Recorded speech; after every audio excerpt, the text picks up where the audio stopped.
nó rõ nó rõ nó có bố rồi rồi nữa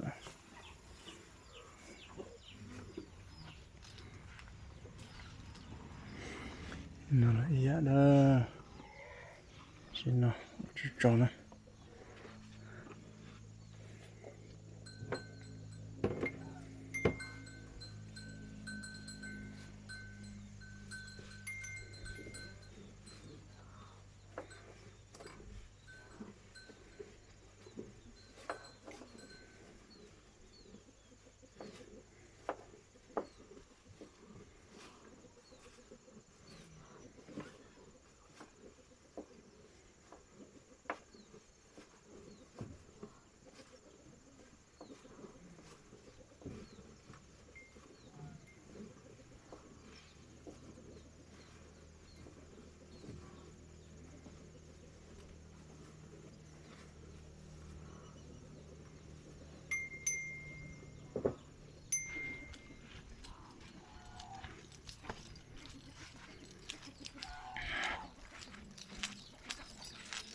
phải xuân rễ sẽ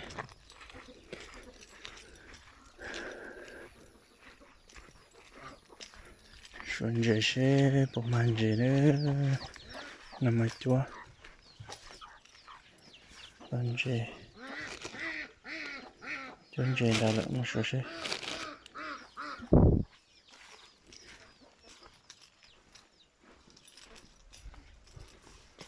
bộ màn chả ngay được cô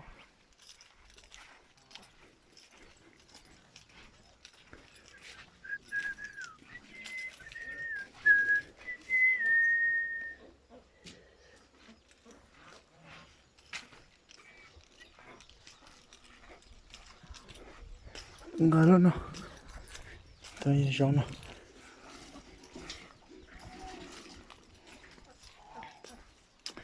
muốn đó nên đâu cũng muốn này với một ship bông màn rễ chả nè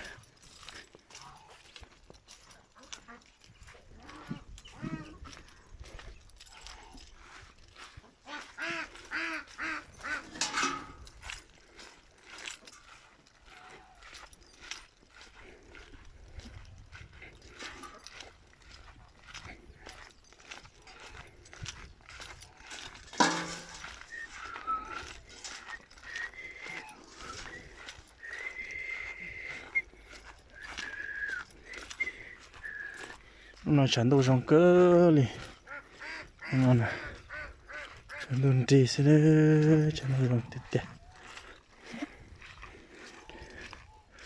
chỉ cho một số xe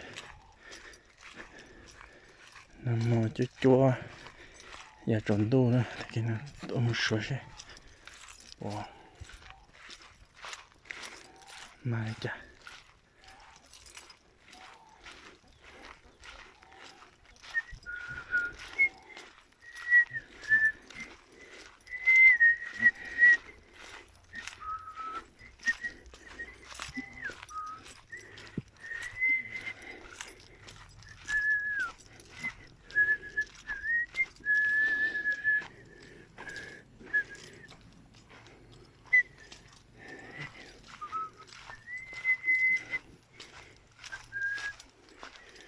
có ai chi nè chính chả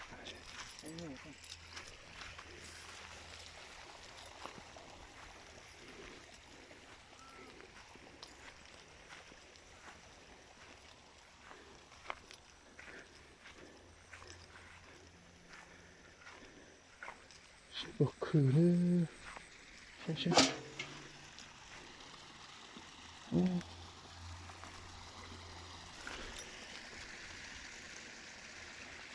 chim nó ta là nó rồi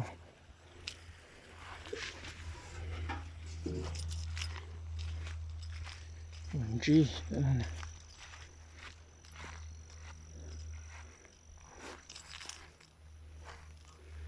ui chú nằm băng nó bảo mà ô chim mà đi nó này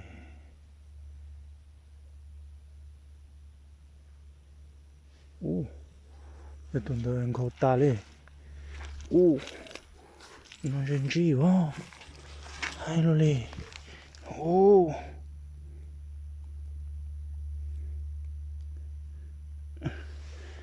Ô, ô. Ô. Ô. À. Chả trú hai lô lì. Chứ mà.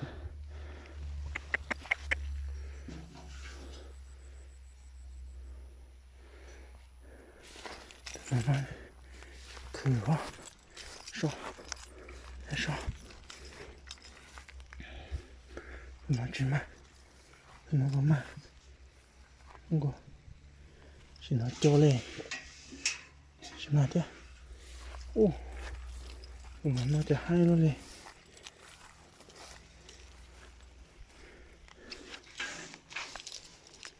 Ô, ô, ô. Nè. Ô, lấy tù rồi. Hai cờ. Nè. Lấy tù rồi.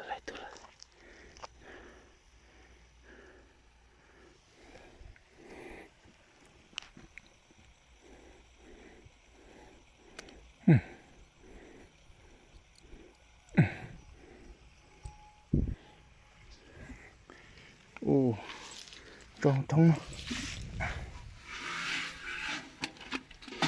Oh my god. Tròn tệ đấy. Là lù. Yeah. Hai cờ. Thì nóจะต่อให้luônเลยฮะดีnóจะแน่โอ้สิกะ